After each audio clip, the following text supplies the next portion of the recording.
앞부분을 여러분 잘 설교를 들으시면 오늘 본문 말씀 이해가 좀 잘 될 것 같고요. 이 세상에 사람들 사이에 많은 질문이 있죠. 학자들 간에도 그렇고, 특히나 철학자들 사이에서는 철학자들이 가장 궁금해하고 알고자 하는 게 뭐냐면, 나는 누군가? 나는 누군가? 여러분도 이제 인생을 살아오시면서 많은 학문적인 지식, 또 철학적인 것들, 다양한 것들 접해보셨겠지만, 일평생 철학자들이 나라는 사람이 누군가, 이거를 연구를 하는데, 제가 지금까지 본 바로는 내가 누군가, 나는 누군가에 대한 정확하게 해답을 내놓은 사람들이 많지 않아요. 극소수에 불과하죠. 그럼 거의 없다고 보면 될 것 같아요. 여러분, 성철 스님 같은 경우는 산은 산이요, 물은 물이요. 이게 유명한 말이 됐잖아요. 그런 것처럼 그분도 평생 동안 그렇게 가부좌하고 서서 잠을 자고 그랬던 분인데, 끝에 죽을 때 한 말이 산은 산이고 물은 물이다. 그러고 죽었거든요. 여러분, 그분들 같은 경우는 얼마나 많은 철학적인 공부를 하냐고요. 근데 결국은 나라는 사람이 누군지를 정확하게 표현을 못하고 죽었습니다. 그게 현실이고요. 어떻든 간에 여러분도 그렇고 저도 마찬가지지만, 나는 누군가에 대한 답을 안다면 그거는 굉장히 귀한 것 같아요. 여러분, 모세 같은 경우도 하나님 이름에 대해서 궁금했잖아요. 하나님 이름이 뭡니까? 이렇게 질문하잖아요. 그게 이제 똑같은 질문인데 본인 자신에게도 묻는 질문이기도 하거든요. 나는 누군가? 그렇게 볼 수 있는 거고요.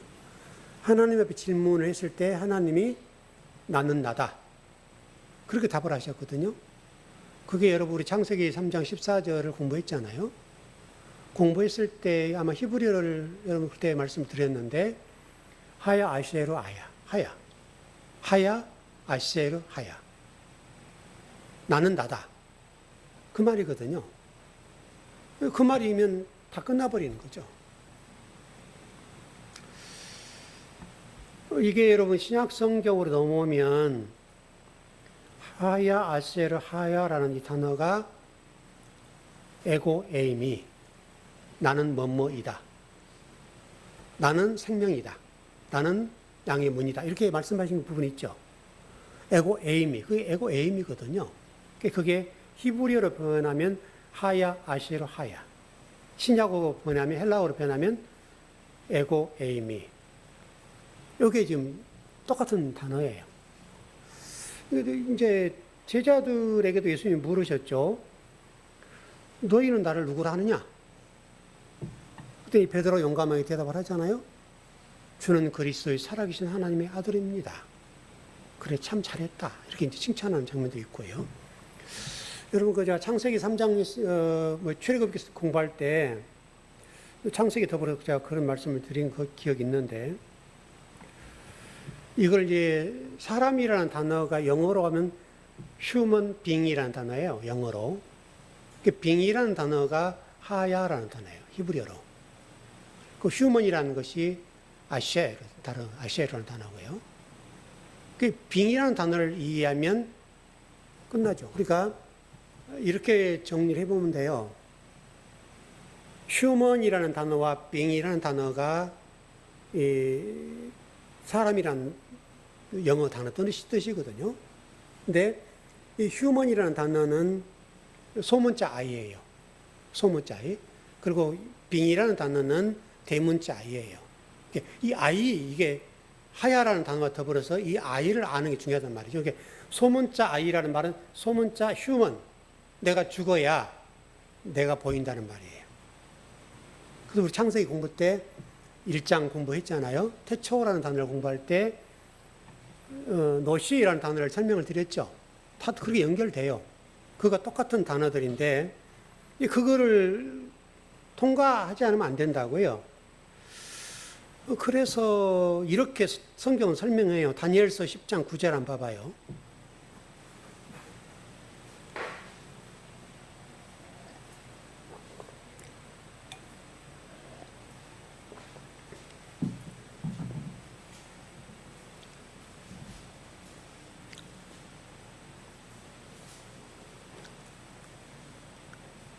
다니엘서 10장 9절.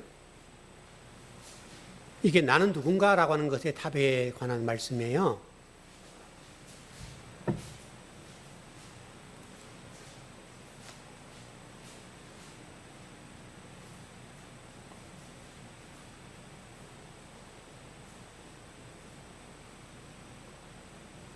네, 다 찾으셨어요? 예, 시작. 내가 그의 음성을 들었는데 그의 음성을 들을 때 내가 얼굴을 땅에 대고 깊이 잠들었느니라. 여기서 깊이 잠들었다라는 표현이 나오죠. 여러분 이게 잠잔단 말이 아니에요. 깊이 잠들었다는 이 말은 죽었다는 말의 완곡한 표현이에요. 죽었다. 그러니까 물리적인 죽음이 여기서 말하는 죽음이라는 말이 아니라 우리가 내 자아가 죽었다. 이제 그 말을 그렇게 표현했고요. 사도행전 9장 4절로 한번 가봐요.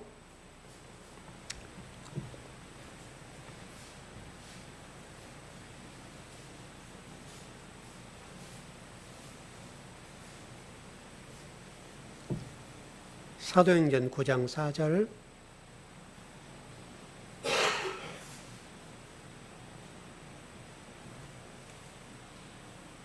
예, 시작. 땅에 엎드려져 들음에 소리가 있어 이르시되 사울아 사울아 네가 어찌하여 나를 박해하느냐 하시거늘. 여기 땅에 엎드려졌다. 사울일 때 바울 얘기하는 거죠. 사울이 기세가 등등하고 바리새인으로서 그리스도인들을 잡아 죽일 때, 그때 다메섹 도상에 빛이 하나님 등장했죠. 그래서 사울이 눈이 못 봤죠. 안 보이죠. 그때의 장면이에요. 그러니까 땅에 엎드려져 들었다라고 하는 표현이 뭐냐면 여기 엎드려졌다는 말이 죽었단 말이에요. 사울의 그동안의 자아가 이제 율법적인 신앙관이 여기서 죽은 거예요. 그래서 새롭게 거듭나는 상태. 그래서 자기의 자아, 신앙관, 교리, 또 세계관, 또 하나님에 관한 모든 것이 바뀌는 시간이에요. 그래서 땅에 엎드려졌다. 이 단어는 똑같은 단어예요. 아까 죽었다는 단어하고 똑같은 단어고요. 요한계시록 1장 17절을 가봐요.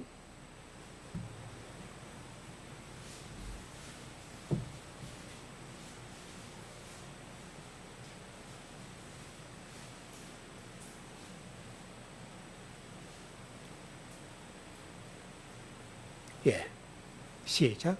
내가 볼 때에 그의 발 앞에 엎드려 죽은 자 같이 되매 그가 오른손을 내게 얹고 이르시되 두려워하지 말라. 나는 처음이요 마지막이니. 여기 잘 보세요. 그의 발 앞에 엎드려졌다. 여러분 이게 기독교인들에 있어서 중요한 말이에요. 기독교인들이 자기가 살아있고 펄펄 뛰면 안 돼요. 나라는 존재가 부각되면 안 돼요. 내가 죽어야 하나님 말씀이 들려지고 진리가 들어와요. 지금 이 문제가 신약과 구약 사이에서 우리 그리스도인들과 유대교에 있어서 중요한 문제예요. 유대교의 지금 문제가 이 문제예요. 유대교는 여러분 잘 아시는 대로 히브리어를 하잖아요. 근데 그 속에서 그리스도를 못 보고요. 이런 잠들었다 또는 창세기 1장 태초라는 베레시트라는 단어를 그 사람들 너무나 익숙해 우리가 이게 한글 쓰는 것처럼 그렇게 익숙한데 그 의미를 몰라요. 그 안에 노시라는 단어가 있다는 사실을 모른다고요. 이게 너무나 이상하잖아요. 그러니까 눈뜬 봉사인 거예요. 저 같은 사람 히브리를 잘 모르지만 그냥 맞고 품잖아요. 그냥 무식하게 공부하는 거죠, 뭐. 모르니까. 근데 그 사람들은 히브리어를 능통하고 원문을 너무나 잘 알거든요. 근데 그 안에 숨겨져 있는 노시라는 단어를 몰라. 왜냐하면 히브리어는 어떤 단어도 세 자로 글자를 만들어요. 모든 단어가 세 자예요. 이 세 자를 모른단 말이죠. 이게 안타깝죠, 여러분.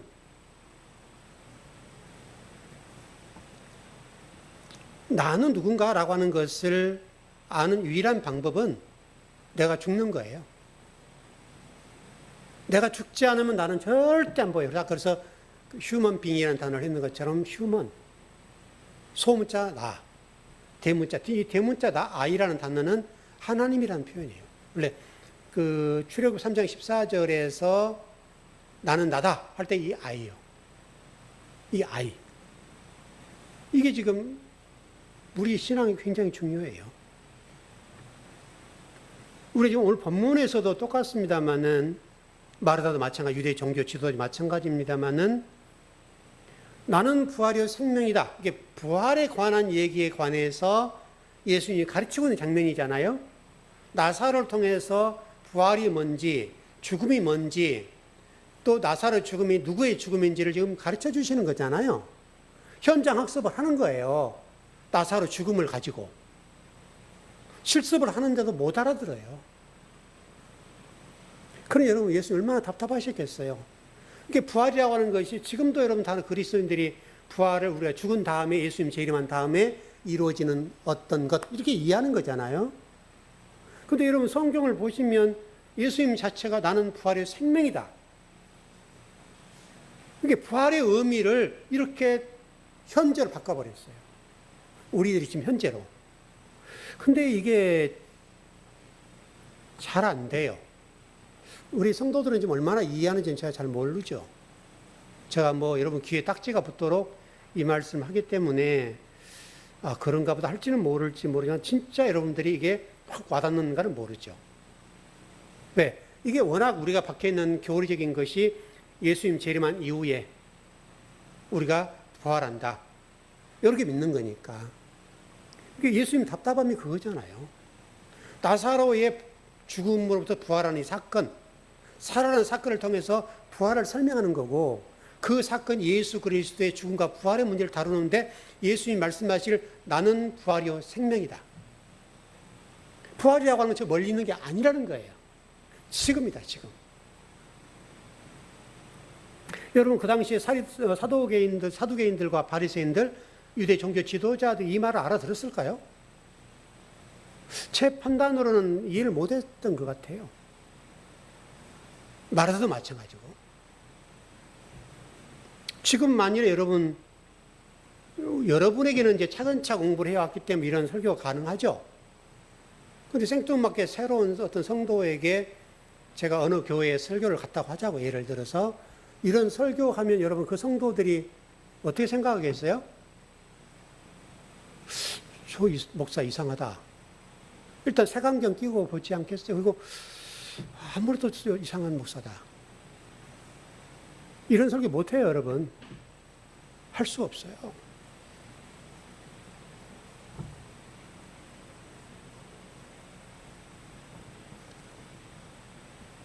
그들에게 하나님 없는 거. 여러분 유대인들이 얼마나 봉사하고 신실하고 사울일 때 바울이 사울일 때 여러분 생각해 보시라고요. 그리고 지금 유대 종교 지도자들이 이 열심을 보세요, 여러분. 바리새인, 사두개인, 서기관들 보세요. 얼마나 열정적으로 하나님 섬기냔 말이에요. 예배를 얼마나 잘 드려요, 여러분. 그 당시에 초대교회 보세요. 골방에 들어가서 기도하고 사거리 나가서 성경책 들고 찬양하고 복음 전하고 그렇게 하는 거예요. 그러니까 다른 사람들 보기에는 얼마나 신실하게 보이냔 말이죠. 아마 뒷부분에 좀 그 부분 설명드리겠는데, 그렇게 한들, 저렇게 한들, 그 속에 말씀이 없고 그 속에 하나님이 안 계시면 무의미하다고요. 여러분, 유대인들이 하나님 안 믿었어요? 유대인들이 하나님 얼마나 잘 믿었는데요, 여러분. 철저하게 신앙생활 했어요. 지금 유대인들도 보세요. 안식일 되면 안식일 법을 만들어서 우리대로 게임이 되지 않을 만큼 철저하게 예배를 지켜요. 불 하나도 못 켜요. 일이니까. 일하지 말라고 그랬으니까. 얼마나 이게 우스꽝스럽고 답답한 일인데 그 사람들 입장에서는 우리 같은 사람들이 가서 예배 드리면 얼마나 이상하겠어요? 자기들만이 최고잖아요.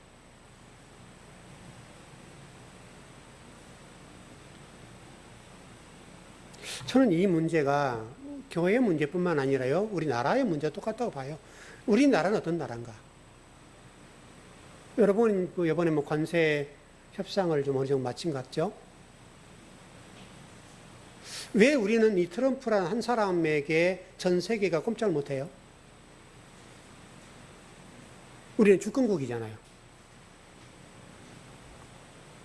이것도 똑같은 거예요. 우리나라는 어떤 나라인가?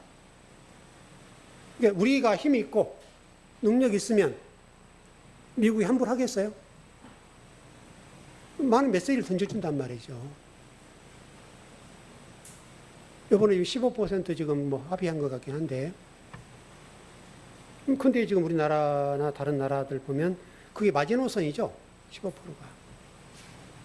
완전 이게 총만 안 들었지 완전 강도잖아요. 그렇잖아요, 여러분? 그리고 우리나라가 엄청난 돈을 투자를 하고 완전 깡패잖아요, 깡패. 우리나라가 미국을 능가할 만큼 뭔가 있으면 그러지 못하죠. 여러분, 이번에 조선 같은 경우 미국이 지금 중국의 해상 전력이 게임이 안 돼요. 왜냐하면 미국은 이제 항모를 만들 수 있는 그런 저반 시설이 없어요. 미국과 중국 사이의 배, 항모, 항해에서 바다에 전쟁하는 이 문제는 지금 어마어마하게 뒤져 있어요. 이번에 그걸 우리나라 많이 활용을 했어요. 다행히.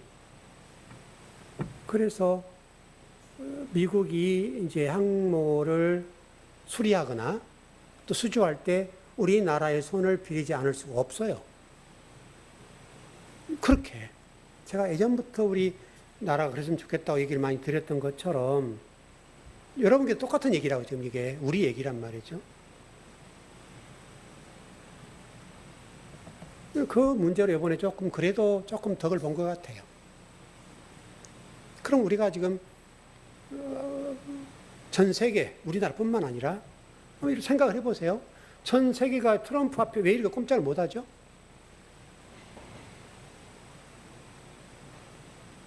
왜 그러겠습니까, 여러분? 미국이라는 나라를 의존할 수밖에 없는 뭔가 있잖아요. 군사력. 군사력 측면에서 우리나라의 주한미군이 주둔하고 있고, 일본도 그렇고, 또 유럽도 그렇고, 거기다가 막강한 군사력이 있죠. 미국에 여러분 첨단 군사력이 있잖아요.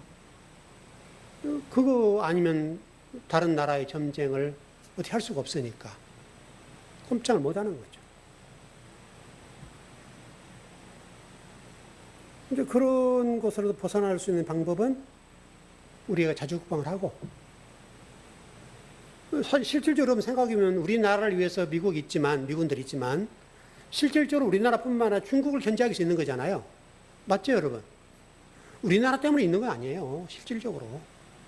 실상은 중국을 견제하기 위해서 우리나라를 활용한 거예요, 지정학적으로. 근데 우리가 방위비는 어마어마하게 되잖아요. 뭔가 좀 모순된 게 있죠. 물론 북한으로부터서 우리나라를 보호한다는 측면이 있죠.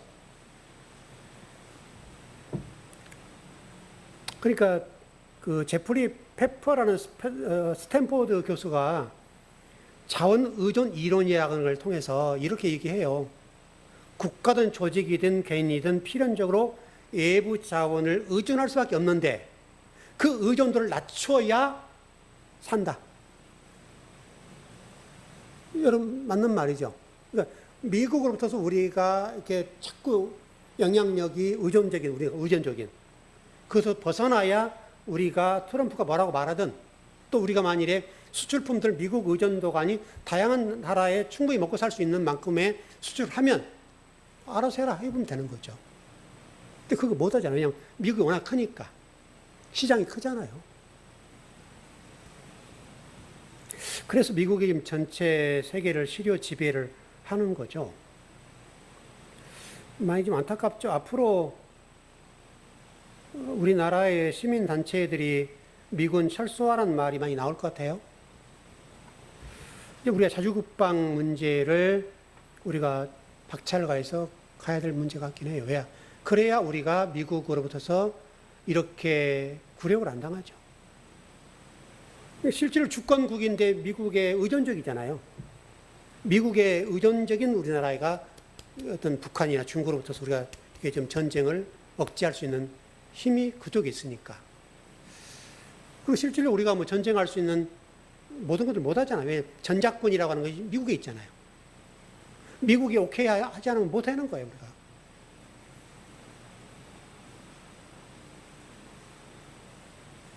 이게 지금 제가 앞에 말씀드렸던 것처럼 나는 누군가라고 하는 이 질문 속에 우리들 자신의 질문도 있지만 나라의 문제도 똑같은 질문이 있는 거예요. 그러니까 우리나라가 살 수 있는 유일한 길, 물론 하나님의 우리나라 주인 되면 되죠. 큰 틀은. 근데 뭐 우리나라가 기독교 국가는 아니니까 그렇게 할 수 없는 거니까 그러면 우리나라는 어떤 나라인가?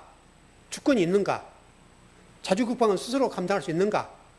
이 문제에 대해서 우리가 스스로 해야죠.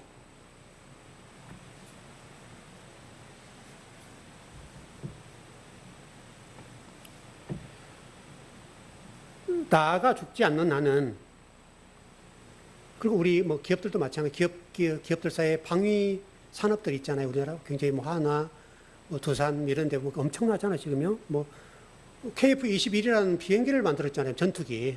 대단한 나라입니다, 여러분. 우리나라가. 지금 엔진을 우리나라 국산화 지금 거의 하려고 애를 쓰고 있죠. 이게 굉장한 기술이죠. 우리나라 살 수 있는 길은 기술밖에 없어요. 기술. 조선업도 그런 측면이고, 미국을 가지고 어떻게 할 수 있는 힘이 없으니까. 그런데 우리가 미국이 필요로 하는 기술력을 가지면 우리나라는 얼마든지 이런 관세 문제로 이런 고통을 안 겪는 거죠. 그럼 지금 우리 자동차 엄청나게 지금 타격을 받잖아요. 그 반도체. 유일하게 지금 조선만 조금, 그다음에 철강 문제도 그렇고 50% 관세를 문다고 하잖아요. 여러분 해보겠습니까, 여러분? 이게 지금 보통 문제가 아니죠. 좀 외적인 문제를 좀 말씀드렸는데 다 똑같은 얘기입니다. 이게 성경을 이해하는 데는. 어떻든 나사로의 죽음과 부활이라고 하는 걸 통해서 여러분 전제로 이해해야 될 것은 나사로의 죽음과 부활은 하나의 실습 도구예요. 예수 그리스도의 죽음과 부활을 설명하는 것이고, 이 이야기를 통해서 우리의 부활 문제를 저 멀리 있는 문제가 아니라, 미래 문제가 아니라 지금 현재 문제로 우리가 진리가 되고 우리가 부활이 되어서 지금 현재 평강을 누리고 참 자유를 누리고 안식을 누리는 삶을 살아야 된다. 이게 하나님 생각이에요. 물론 거기에 대해 우리가 질문이 있죠. 근데 하나님 내 생활은 이런데, 이제 이런 어려운 질문이 있긴 한데, 그럼에도 불구하고 그 속에서 우리가 그걸 누려야 된다는 거예요. 하나님이 그 모든 문제를 싹 치워주면 좋은데 치워주질 않아요. 여러분 여전히 기도하고 신앙을 열심히 하고 여러분이 현재 하나님의 말씀으로 새 성전이 되어서 새 예루살렘이 되어서 살고 있는데 현실 문제는 오잖아요. 여전히 온다고요. 물질의 문제, 인간관계 문제, 병의 문제, 여러분 오지 않아요. 온다고요. 그거 다 치워주면 얼마나 좋겠습니까? 근데 그러지 않아요. 그 속에서, 그 안에서 참 자유를 누리는 법을 가르쳐 주신다고요. 우리 지난 시간에 마르다에서 공부를 했는데, 지금 마르다 같은 신앙인들이 대부분이에요. 여주인, 바빠요. 바빠. 그래서 지난 시간에 결론을 맺기를 이 마르다의 결핍은 말씀이 없다. 그 속에 하나님 없다는 거예요. 신앙생활 하는데요. 예수님도 맞아 드리는데요. 예수님 대접하려고 몸부림치는데요. 그 안에 말씀이 없는 거예요. 이 문제가 지금 여러분 2000년 전에 예수님께서 한국 교회와 이 세계 교회를 향해서 말씀하시는 거예요. 너희들이 그런 결핍을 가지고 있다. 그 문제를 해결하지 않으면 안 된다. 그래서 돌을 제거하라. 무덤에 있는 돌을 앞에 돌이 아니라 위에 돌. 이걸 제거해라. 그것을 다메섹 도상에서는 사울에게 눈이 비늘 벗겨진 사건. 여러분 귀가 열려야 되죠, 여러분. 여러분 처음에 말씀을 들을 때 어려웠잖아요, 여러분. 왜냐면 그동안에 공부했던 패턴, 그동안에 목회자들이 가르쳤던 성경의 수준이 있으니까, 교리적인 것들이 우리를 교리화해서 딱 있으니까 그걸 깨부시기가 얼마나 어려웠어요, 여러분. 저도 그렇고요. 저도 신학을 했어요. 대학원 공부하고 또 뭐 유학도 좀 해보고 또 성경도 꽤나 열심히 공부했잖아요, 여러분. 어마어마한 공부를 했잖아요. 그럼 저 나름대로 얼마나 저의 성경관이 굳어 있겠어요? 어마어마하게 굳어 있겠죠. 그거를 뛰어넘는다는 게 얼마나 어려웠겠어요, 저도. 얼마나 갈등을 하고 내면적인 싸움. 바울이 그랬던 것처럼 두 마음이 안에 싸우는 것처럼. 근데 지금 이제 이렇게 시간 지나고 보니 감사한 게 뭐냐면 그동안에 제가 가졌던 성경의 관, 교리, 또 신학을 공부했던, 신대원 공부했던, 또 제가 제 나름대로 논문, 수많은 유명한 목사님들의 강의, 동영상, 그분들 모든 지식들을 제가 다 습득하고, 그렇게 몸부림쳤음에도 불구하고, 이렇게 공부할 때 그런 생각이 하나도 안 난다는 거예요. 여러분, 이게 얼마나 감사한 일이에요, 여러분. 보통 감사가 아니에요. 여러분도 지금 아마 그러실 거예요. 지금 정도는 예전에 배웠던 그렇게 배웠던가? 이게 될 정도로 이제는 말씀이 이해가 될 거라고요. 그래서 지난번에 이런 말씀 나눴죠. 에피아이로 돌을 제거해라. 돌을 옮겨 놔라. 이 비늘을 벗겨라. 귀가 열려야 되잖아요, 여러분. 귀가 열리지 않으면 이게 어려워요, 여러분. 우리 교회 말씀 듣기 어렵다고. 그래서 우리 교회 처음에 그것 때문에 상당히 힘들었죠. 여러분도 힘들었죠. 저도 힘들었죠. 수많은 분들이 항의하고 거기에 대해서 해명을 하라고 하니까 많이 힘들었죠.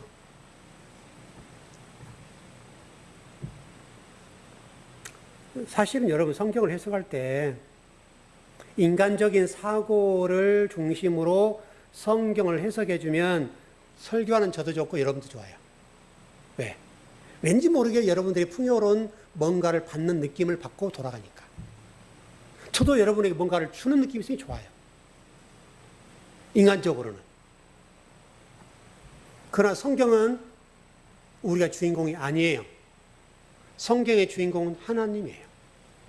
하나님이란 말은 말씀이 중심이란 말이죠. 이걸 놓치면 안 돼요. 근데 우리는 항상 땅의 존재가 하늘의 존재의 말씀을 땅의 존재로서 이해를 하려고 해요. 땅의 존재, 땅으로 가치는 땅의 가치관으로 이 성경 말씀을 해석해 본다고요. 그리고 이게 맞다고 얘기해요. 죽어도 안 변해요. 그래서 우리 사고 체계를 성경화한다는 작업이 이게 보통 어려운 게 아니에요. 힘들어요. 여러분 지금 2000년이 지난 유대인들이 지금도 여러분 과거의 그 신앙 그대로 가지고 있잖아요. 안 변해요, 여러분. 안 변해. 얼마나 어려운지 몰라요. 마치 그런 것 같아요. 부모님이 돌아가시기 전에는 부모님 마음을 헤아리지 못하죠. 부모님이 돌아가시고 나서야 우리 부모님이 그러셨는데 똑같아요. 그분 부모님의 마음을 헤아리지 못해요.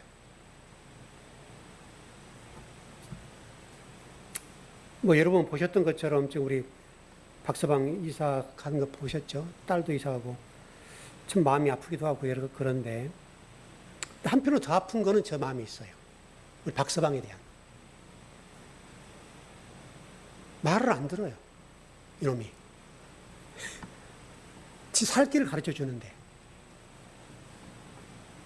자기 스스로 경제학 공부했거든요. 그것도 숭실대에 공부했어요.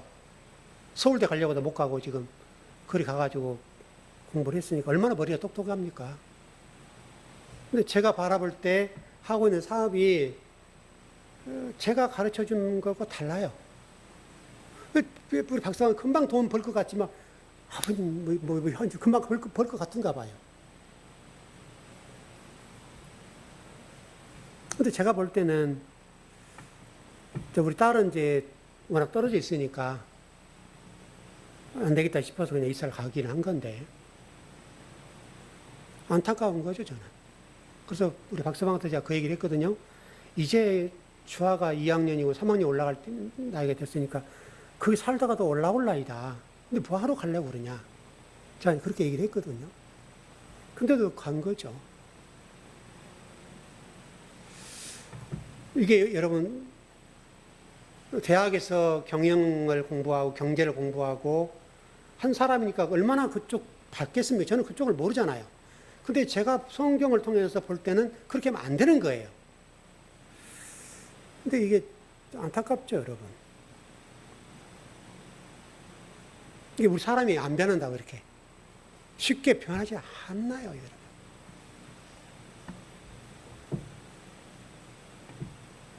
오늘은 마리아로 넘어가 볼게요. 이제 마르다는 그 정도로 정리를 하고요. 마르다에게 부족한 결핍은 말씀이 없었다. 그렇게 정리하면 될 것 같아요. 하나로만.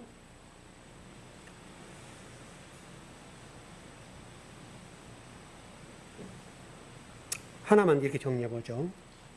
전번에 공부했던 건데 예수님께서 우신 거 그거 여러분 정리하셔야 돼요. 나사로의 죽음을 보고 우신 것을 이해할 수 있는 본문이에요. 내용적으로 배경이. 근데 실제로 누구를 보고 우셨다고요?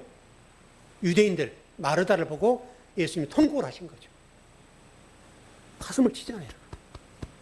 그러니까 제가 예를 들어서 어떤 성도를 만나서 대화를 해보면 그리고 또 전번에 어떤 분이 우리 담소에 일하러 오신 분이 계시는데요. 어디 권사님인지 집사님인지 모르겠는데 새벽 기도 열심히 하고 예배 열심히 하고 2,000명 모이는 노원 쪽에 교회를 다니는 모양이에요. 하여튼 열심히 기도한가 봐요. 이만 불리면 하나님에게 예수님에게요. 근데 제가 보기에는 그런 말 안 띄었어요. 그런 말 안 띄었어요. 그런 말을. 근데 본인은 어마어마한 신앙을 보여요. 저 목사가 저러고 있다 이렇게 보기도 하고 그분 입장에서는 이게 그럴 수밖에 없잖아요. 선하게 지식으로 판단하잖아요. 아직 그런 말을 못 듣는데 여러분 그렇게 된다니까 여러분. 열심히 전도하고 열심히 봉사하고 막 헌신하는 거예요. 그게 좋은 신앙이에요. 좋은 신앙. 예수님이 이런 과정 속에서 그 당시 유대인들이 예수님이 하신 일을 보고 믿었다 하잖아요. 이제 여기에 희망이 있는 거예요, 사실은. 우리 교인들이야 계속 말씀 먹는 분들이 문제가 없지만 새로운 분들 오시면 제가 그쪽 좀 포커스 맞추게 설교를 똑같이 본문을 준비해 왔다 하더라도 그분들의 수준에 맞게 설교를 해 가겠죠. 그럼 그분에게는 복이죠. 기회니까. 근데 그 기회를 그분들이 잡아요? 이거 이상하다. 이렇게 가는 거죠. 자, 11장 45절, 46절 가봐요.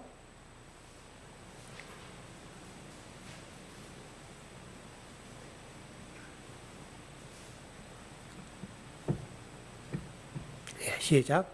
마리아에게 와서 예수께서 하신 일을 본 많은 유대인이 그를 믿었으나 그 중에 어떤 자는 바리새인들에게 가서 예수께서 하신 일을 알리더라. 참 희한한 장면이죠. 제가 늘 여러분 말씀드렸던 것처럼 구원이라고 하는 것은 표적으로 알면 율법을 율법으로 알면 심판이고요. 지옥이에요. 율법을, 표적을 복음으로 바꾸면 구원이에요. 원리는 간단해요. 근데 이게 어려워요, 여러분. 제가 지금 79년도입니까? 8년도입니까? 그때부터 담임 목회를 했거든요. 79년도 같으네요. 79년도. 몇 년 됐어요, 그러니까? 7, 8년 됐죠? 이제 거의 30년 되죠. 수많은 분을 만났을 거 아니에요? 근데 오늘 본문과 똑같아요. 바른 길로 길을 제시해주고 복음을 바르게 가르쳐 주어도 또 본인들의 문제를 바르게 진단하고 바르게 풀어주어도 받는 사람 많지가 않아요. 받았다 하더라도 나중에 그것을 가지고 저를 공격하는 경우도 있어요. 본인들이 유익했음에도 불구하고 나중에 공격을 해요. 아, 저 목사님 이렇게 가르쳤다고. 그래서 이제 저도 이제 오래 목회하다 보니까 지금은요, 성도들에게 그런 깊은 얘기를 잘 안 하려고 그래요. 물론 이제 우리 성도들은 저를 잘 알고 하니까 괜찮지만 어떤 분들이 저에게 상담을 하더라도 답은 정해졌는데 답을 가르쳐 줄 수도 있고 안 가르칠 수 있잖아요. 그러니까 언저리까지만 갈 경우가 많아요. 언저리까지. 딱 하진 않아요. 주어도 못 먹으니까. 왜냐면 그분이 먹을 뿐인가 못한가는 보면 알잖아요. 그 지금 뭐 초면인 사람들은 만나면 속 얘기 안 해요, 저는요. 절대 속 얘기 안 해요. 물론 제가 성향적으로 사람과 친해지는 이 친밀도라고 합니까? 뭐라고 하니까 모르겠는데 저는 좀 이렇게 늦게 출발하는 스타일이에요. 한 번 인연을 맺으면 그분이 저를 배반하지 않는 동안은 가죠. 제가 배반하는 경우는 없어요. 어떤 일이 있어도 가요. 좀 늦게 가까워지는 사이예요. 뭐 여러분하고 처음에 만났을 때 제가 자불자불하고 얘기하던가요? 지켜봤지. 똑같아요.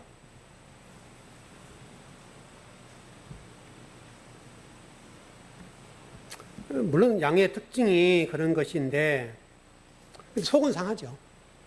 그분에게 정말 살 길, 복받는 길, 또 여러 가지 인간관계의 어떤 문제, 해결하는 문제를 우리 성도 중심으로 문제를 풀어줄 때가 있잖아요, 여러분. 여러분 그러지 않겠어요? A, B, C라는 분이 있으면 내 성도를 중심으로 문제를 풀 거 아니에요? 여러분은 그걸 않겠어요? 저도 목회자이지만 우리 교회 성도가 더 중요한 거예요. 다른 교회 성도보다는. 그건 사실이 어쩔 수 없어요. 그래서 우리 교회 성도를 중심으로 문제를 풀어서 해답을 줄 때가 있다고요. 근데 그게 나중에는 돌아오더라고요. 화살로. 그럼 제가 아무 얘기 안 해요. 뭐 그러냐고 말아버리지 뭐 이렇다 할 필요는 없지만 오늘 지금 그 장면이 지금 아까 우리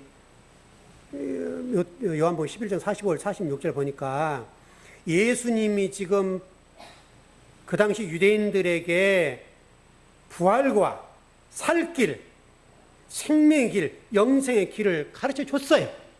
근데 거기에 대해서 어떤 사람들은 받아들이고 믿었어요. 근데 어떤 사람들은 바리새인들에게 찾아가서 예수님을 꼬드긴다고요. 그 사람이 이렇게 했다. 이게 지금 죽이라 이 말이에요. 쉽게 설명하면. 예수 그리스도라는 사람이 지금 뭐 신성을 모독하고 예를 들어서 유대교를 어쩌고저쩌고 하고 이 사람 안 된다. 이런 식으로 가서 고발했다 이거예요. 지금 그거를 얘기하고 있잖아요, 여러분. 그게 우리 인간이 이렇다니까, 여러분. 그러니까 제가 성도를 얘기했지만 그 성도의 문제가 아니라 이게 인간의 본성의 문제예요. 그래서 여러분 사람 관계는 조심하셔야 돼요. 돈 관계는 더 조심하셔야 되고. 그래서 교인끼리 되도록이면 돈 관계를 거리하지 않는 게 좋아요. 자, 우리 교회에서는 그걸 잘 못하게 하죠. 왜? 사람 잃고 돈 잃고. 그래요. 그렇게 돼요. 자, 47절, 48절. 요한복음 11장 47절, 48절. 예, 시작. 이에 대제사장들과 바리새인들이 공회에 모으고 이르되 이 사람이 많은 표적을 행하니 우리가 어떻게 하겠느냐? 만일 그를 이대로 두면 모든 사람이 그를 믿을 것이요 그리고 로마인들이 와서 우리 땅과 민족을 빼앗아 가리라 하니. 지금 이제 앞에 사건을 두고 대제사장들과 바리새인들이 공회에 모였네요. 그랬죠. 이 당시에는 여러분 메시아 운동이라는 사상이 왕성하게 활동했던 때예요. 메시아 운동. 그 메시아 운동을 했어요. 여러분, 우리가 지금은 그렇지만 2000년 전에는요, 예수라는 이름이 흔한 이름이었습니다. 그래서 예수님에 대해서 나사렛 예수 이렇게 하죠. 그러니까 나사렛이라는 이 마을 이름을 붙이는 이유가 예수라는 이름이 많았다는 말이에요. 요즘 우리 기독교인들 가운데 요셉, 뭐 다윗, 뭐 야곱 이름은 짓잖아요, 여러분. 뭐 저런 우리 교회 성도들 이름을 질 때 그 자녀들에게 그렇게 붙여보지는 않았어요. 여러분 우리 교회 그런 자녀가 없죠. 왜냐하면 이 아이들이 세상에 나가서 신앙생활을 하고 또 진출하더라도 기독교적인 이름이 붙어 있는 것 때문에 어려울 수가 있어요. 그렇잖아요. 예를 들어서 교회 차에 어느 교회 이름 붙이죠. 이제 좋은 점도 있고 나쁜 점도 있어요. 이 교회 차들이 똑같은 얘기니까 차선을 위반하지 않거나 뭐 신호등을 위반하지 않고 정상적으로 달리면 좋은데 그렇게 못할 때가 있어요. 목회자의 그 운전 그 습관에 따라서 어떤 분은 막 그냥 고속으로 달리도 있고 또 신호도 어떻게 위반할 때 있고 그럴 때 있겠죠, 여러분. 어쩔 수 없이 그럴 때 있잖아요, 여러분. 근데 교회 이름을 붙인 교회 차가 위반을 해봐요. 저것들 한단 말이죠. 그거를 안 할 자신 있으면 이름 붙이면 돼요. 그러니까 제가 우리 교회 자녀들에게 다 요셉, 다윗, 뭐 야곱이라는 이름을 붙이지 않고 그분의 가정을 위해서 기도하고 그 가정의 영적인 상태가 어떤가, 그 어떻게 돼야 되겠는가라고 하는 것을 종합적으로 판단해서 이름을 지었어요, 저는요. 이름 짓는 게 그래서 어려워요. 왜냐하면 그 자녀들의 이름은 부모의 신앙에 따라 지어지는 거예요. 그래야 되지 않잖아요. 근데 여러분 그 당시에는 예수라는 이름을 팔고 다니는 사람이 많았고 수많은 거짓 메시아, 가짜 메시아가 우글거렸어요. 득세하고. 그때 가짜 메시아가 굉장히 많았다. 근데 가짜 메시아들은 어떤 메시지를 전하는가 하면 당시 유대인들에게 귀에 굉장히 좋은, 이게 듣기 좋은 어떤 메시아를 선포했는가 하면 메시아가 오셨는데 메시아께서 노마를 물리칠 것이다. 여러분 이제 회복됩니다. 요 메시지를 전했다고요. 여러분 얼마나 좋았겠어요. 노마의 압제를 당하고 있잖아요. 유대교가, 유대인들이. 이거 해방시켜 주신다. 이렇게 가짜 메시아를 주장하는 사람들이 많았다고요. 여러분 그 사람 따랐겠어요? 안 따랐겠어요? 많은 사람 따랐다고요. 많은 사람이. 왜? 희망이 보이잖아요. 그런데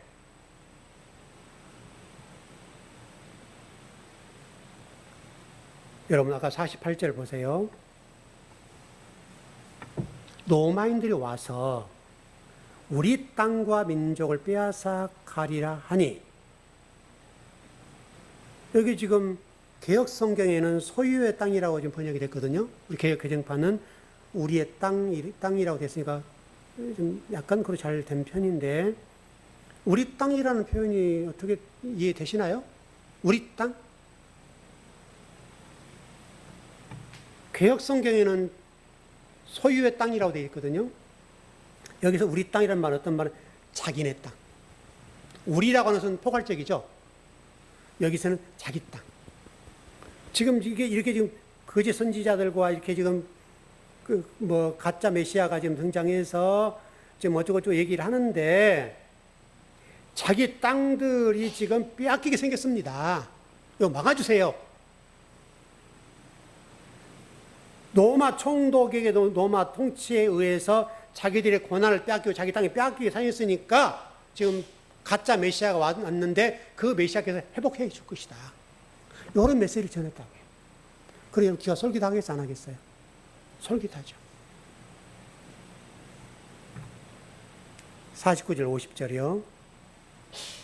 여기만 아마 정리하면 될 것 같은데요.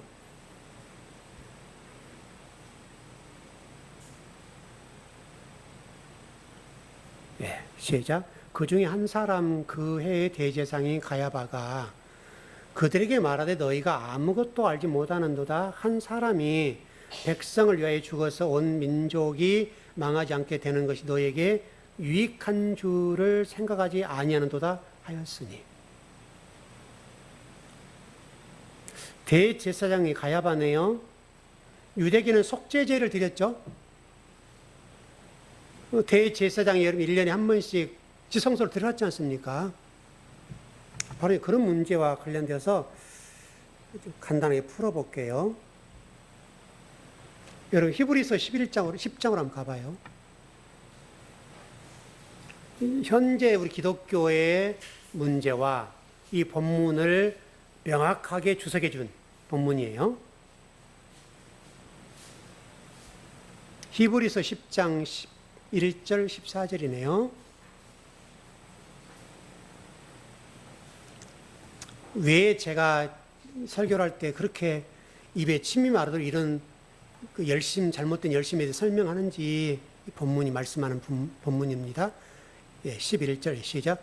제사장마다 매일 서서 섬기며 자주 같은 제사를 드리되 이 제사는 언제나 죄를 없게 하지 못하였거니와 오직 그리스도는 죄를 위하여 한 영원한 제사를 드리시고 하나님 우편에 앉으사 그 후에 자기 원수들을 자기 발등상이 되게 하실 때까지 기다리시나니 그가 거룩하게 된 자들을 한 번의 제사로 영원히 온전하게 하셨느니라.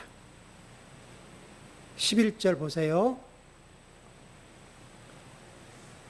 제사장이라고 되어 있으니까 목사마다 이렇게 합시다.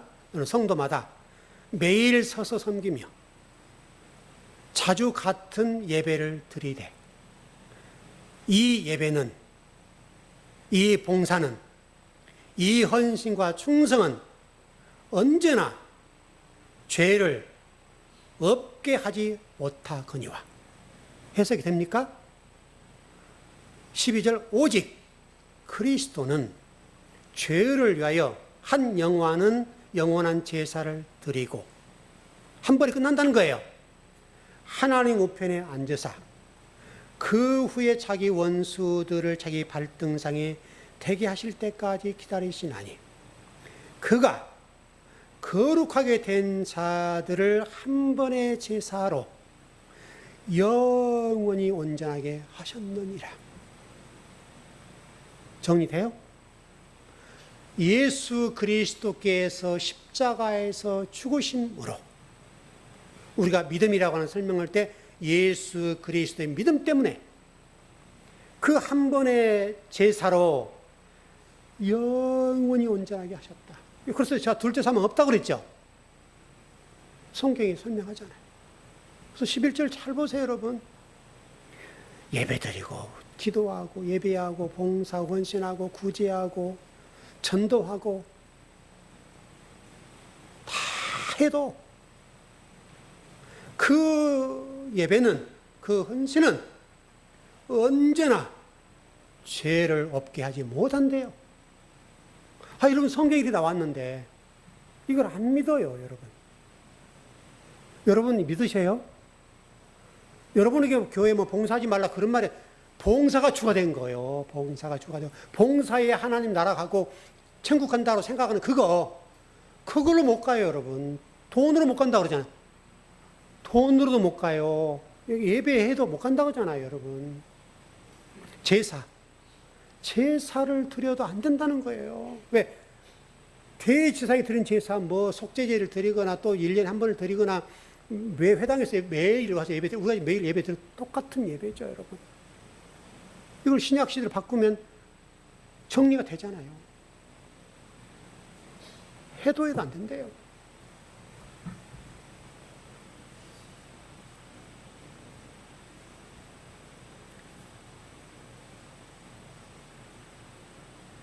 여러분 성경을 믿으세요. 제 얘기를 믿을 것이 아니라 성경이 그렇잖아요.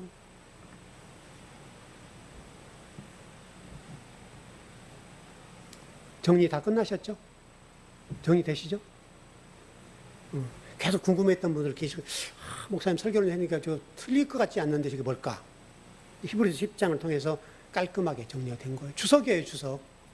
바울이 주석서를 히브리서 10장 11절 14절에 딱 써놨어요. 너무나 간단 명료하게. 여러분 그렇게 신앙생활 하시면 돼요. 여러분 굳이 그 문제로 여러분 그 문제 안 했다가 지옥 가고 천국 못 가고 그러지 않는다고. 여러분 사그라다 전도하고 뭐 매일 가서 뭐 이렇게 말씀 전한 분도 계시고 하기. 물론 그분들 그 헌신 열심히 나쁘다는 말이 아니에요. 좋은 건데 그걸로는 안 된다고요, 여러분. 어떤 여러분 예수님의 이 죽음과 부활이라고 하는 것 그것만 믿으면 돼요. 그러면 여러분 현재 여러분들은 미래가 아니에요. 현재 부활한 그리스도를 살 수 있습니다. 또 살고 계십니다. 앞으로 그것 때문에 천국 못 가니 걱정하지 마. 우리 오건사님 걱정하지 마세요. 요새도 제가 지금 아이고 이거 또 걱정하고 그냥 우리 어머니 걱정을 하시니까요. 아주 많이 걱정해요. 뭐 여러분 우리 어머니 지금 매일 성경 보시고 기도하시거든요. 왜? 혹시 지옥 갈까 봐. 하세요 지금. 이제 성경 읽으시기 좋죠. 그걸 나쁘다는 의미는 아니라 걱정할 필요는 없다. 이제 우리 목회자가 그렇게 가르치니까 성도들 그렇게 이해하는 거예요. 안타깝죠. 예, 기도하겠습니다.